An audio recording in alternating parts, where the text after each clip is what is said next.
మోకాల నొప్పులకు ఎటువంటి సర్జరీ లేకుండా ఎపియాన్ పెయిన్ క్లినిక్ అందిస్తున్న అత్యాధునిక చికిత్స. చిజు గారు నమస్తే. నమస్కారం అండి. సో ఇప్పటికి దేవిలో ఉన్న అందం అలానే ఉంది. 1999 అంటే ఆల్మోస్ట్ రిలీజ్ అయ్యి ఇప్పటికి 25 years అయిపోయింది. సో అప్పుడు సిజు గారు ఇప్పుడు సిజు గారు అలానే ఉన్నారు. ఎలా మెయింటైన్ చేస్తున్నారు? ఏం లేదు, టెన్షన్ లేకుండా లైఫ్ బతుకుతున్నా అంతే. No regrets in life. లావ్ అయిన వాళ్ళందరూ ముసలోళ్ళు అయిన వాళ్ళందరూ టెన్షన్స్ తో ఉన్నారా సినిమా వాళ్ళు? మనకు అదే కదా మెయిన్ ముఖ్యం. మనం టెన్షన్ తో ఉంటేనే మన ఏజ్ పెంచుతుంది, మనకు హడావుడి ఎక్కువ అయిపోతుంది. ఏం చేయాలో ఏదో అవుతుంది, లైఫ్ లే అవుతుంది. ఓకే, నాకు అలాంటి ఏమీ లేదు. లైఫ్ ఏది వస్తుందో అదే లైఫ్. సో గుడ్ వస్తే గుడ్, బ్యాడ్ వస్తే బ్యాడ్. మనం ఫేస్ చేయాలి. ఏదైనా కూడా మనకు కావాల్సిన ఏది రాలేదు కదా. మంచిది చెడ్డది ఏదైనా కూడా మనకు వస్తుంది. మన అది రెండు హ్యాతులను తీసుకోవాలి. ఓకే, దాంట్లో సాల్వ్ చేయాల్సిన మనకు ఒక సొల్యూషన్ వస్తుంది, సాల్వ్ చేయాలి. లేదంటే అలా వదిలేసి అది తీసుకోవాలి అంతే. సో బేసికల్ గా మీరు మలయాళం కదా? అవును.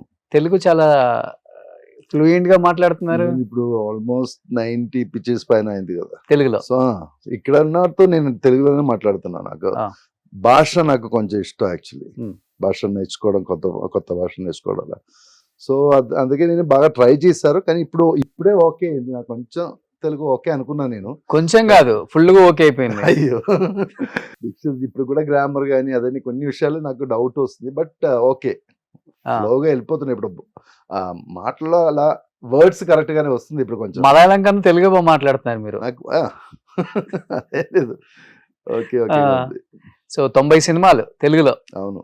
1919 నుంచి 99 నుంచి ఇప్పుడు 2020 బాగా చేశారు. అంతే, నువ్వు నాకు నచ్చావు, గౌతమ్ యశస్వి, లంక, సింహరాశి, మనసంతా నువ్వే. ఆల్మోస్ట్ నా కెరీర్ చూస్తే, తెలుగు పిక్చర్ చూస్తే నాకు ఆల్మోస్ట్ 60-70% పిక్చర్స్ 100 వేసి ఉంటుంది. అది నాకు ఒక అదృష్టం. ఓకే, నాకు ఎప్పుడైనా కూడా తెలుగే నాకు హ్యాపీగానే ఉంది. నా కెరియర్లో నా పర్ఫార్మెన్స్ చూస్తే నాకు ఒక 50% నన్ను యూజ్ చేసేది తెలుగు ఇండస్ట్రీ. అవును. విచ్ భాష నా మదర్ టంగ్ మలయాళం కాబట్టి మలయాళం చేశాను తప్ప దే డిడ్ంట్ యూజ్ మీ. ఇక్కడే ఎక్కువ యూజ్ చేస్తారు నన్ను. ఓకే, కొన్ని డిఫరెంట్ క్యారెక్టర్స్ ఇచ్చారు నాకు. ఇప్పుడు కూడా నేను ఇప్పుడు వికట కవిలో ఒక 90 years old క్యారెక్టర్ చేస్తున్నాను. అవును. సో అలాంటి క్యారెక్టర్ నాకు ఇక్కడే వస్తుంది. ఆర్టిస్ట్ కి మన భాష వాళ్ళు, మన వాళ్ళు ఎప్పుడు గుర్తించరు. పక్క రాష్ట్రాల వాళ్ళు, పక్క భాష వాళ్ళు, పక్క డైరెక్టర్స్, పక్క హీరోస్ ఎక్కువ గుర్తిస్తారు తనలో అంత టాలెంట్ ఉంది అని. దానికి మనం చూస్తే ఇప్పుడు ఇక్కడ ఉన్న audience actually they respect a lot. అదే నాకు అనుకున్నాను. నేను చూస్తే సౌత్ ఇండియాలో ఆర్టిస్ట్ కు మాక్సిమం రెస్పెక్ట్ తెలుగులో ఇస్తున్నాను. Telugu audience is the best I feel. Okay, ఇప్పుడు వాళ్ళు మనకిచ్చిన ప్రేమ, వాళ్ళు మనకిచ్చిన మర్యాద, అది చూస్తే మనం ఇంకా చేయాలనిపిస్తుంది మనకు. ఓకే, ఇప్పటికి ఎక్కడన్నా బయటకు వెళ్తే దేవి సినిమా హీరో రాయినా అదే అంటారా? అదే నేను ఎన్ని క్యారెక్టర్ చేశారు. దాని తర్వాత కూడా దేవి అక్కడ కూడా ఇప్పుడు గుర్తుపెడుతుంది వాళ్ళు. ఇప్పుడు తెలుగు వాడు అన్ని ప్లేస్లు ఉన్నారు కదా. ఇప్పుడు ఐటీ ప్రొఫెషన్ కానీ వాళ్ళందరూ అక్కడ కేరళ కూడా వచ్చేస్తున్నారు. సో అక్కడ మనం ఎక్కడైనా సూపర్ మార్కెట్కి వెళ్తే, సార్ నేను మలయాళీ ఆడియన్స్ అనుకుని వాళ్ళ దగ్గరికి వెళ్తే, సార్ మీరు దేవిలు చేశాను. అబ్బా నువ్వు తెలుగునా, ఓకే చెప్పరా మాట్లాడుకున్నాను. చాలా హ్యాపీ ఫీల్ అవుతుంది నాకు. ఆ పిక్చర్ నాకు పెద్ద రేంజ్ ఇచ్చింది. ఓకే, సో బట్ ఆ సినిమా ఫస్ట్ టైం మీరు తెలుగులో యాక్ట్ చేసేటప్పుడు అనుకున్నారా ఈ సినిమా ఇంత పెద్ద హిట్ అవుతుందని, నాకు ఇంత పేరు వస్తుందని? ఫస్ట్ మీకు క్వశ్చన్ చెప్తాను నేను. యాక్చువల్లీ నేను మలయాళీ ఆడియన్స్ కొంచెం డిఫరెంట్ గా ఉంది. ఇలాంటి దేవుడి పిక్చర్లు, అలాంటి పిక్చర్స్ కేరళలో ఉంటుంది.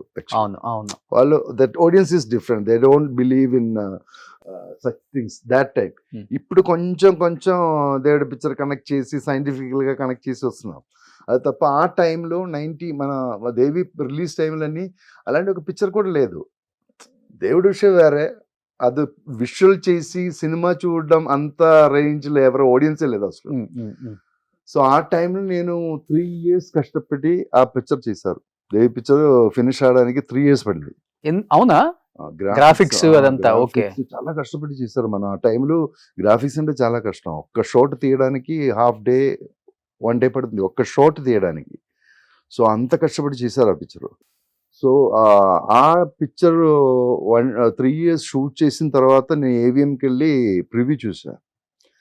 ప్రివ్యూ చూసినప్పుడు మొత్తం పావు దేవుడు ఇదన్నీ నాకు నాకు నాకు పర్సనల్గా నాకు నచ్చలేదు అసలు. నచ్చలేదంటే నాకు నా కాన్షియస్కు అది యాక్సెప్ట్ చేయలేదు.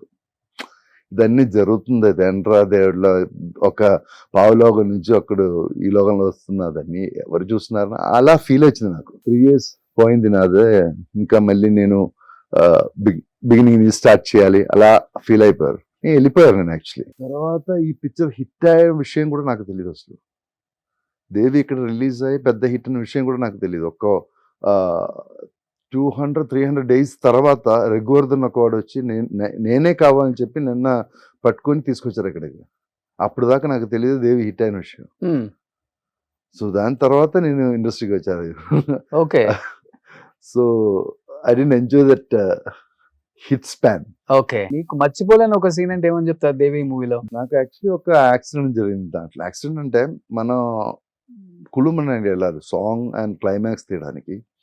సో ఒక ప్లేస్లో ఫెన్సింగ్ వేసారు, అలాగా ఫుల్ మజ్జు, ఫుల్ స్నో ఉంది, అలా నీట్గా ఉంది.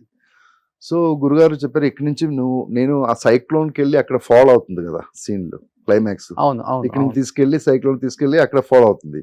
సో రోలింగ్ తీసుకోవాలని చెప్పారు. సో నేనేం చెప్పాను, సార్ ఇక్కడ క్లీన్గా ఉంది ఐస్, నేను ఇక్కడ నుంచి రోల్ చేసి కిందకి వెళ్ళిపోతాను, మీరు షూట్ చేసుకుని అలా ప్లాన్ చేశారు. సో నేను ఫెన్సింగ్ దాడి అలా నిలబెట్టి కెమెరా ఆన్ చేసిన తర్వాత ఒక 20 feet అలా రోల్ అయితే నేను కిందకి పడిపోయింది లోయలోకి. ఎందుకంటే అక్కడ actually the visitors should not go there, అక్కడ వెళ్ళకూడదు. ఎందుకంటే అక్కడ ఈ పర్వతాలు గ్యాప్ ఉంటుంది, స్ప్లిట్ చేసి దాని మీద మంచు ఉంది కదా. సో దట్ స్నోలు మనకు తెలియదు ఆ deep. Okay. It's almost 30-50 feet gap ఇది. ఏదో దేవుడు పుణ్యం నేను అలా వెళ్ళారు. దాని మధ్యలో ఒక లాగ్ అలా ఉంటుంది, ఆ లాగ్ మీద 2 కాళ్ళు ఇలా ఇలా పడిపోయారు. దానికోసం నేను ఎస్కేప్ అయింది. ఓకే. కింద చూస్తే ఒక 20-25 feet గ్యాప్ డీప్ ఉంది, కిందకి వెళ్ళిపోతే అంతే అవుట్.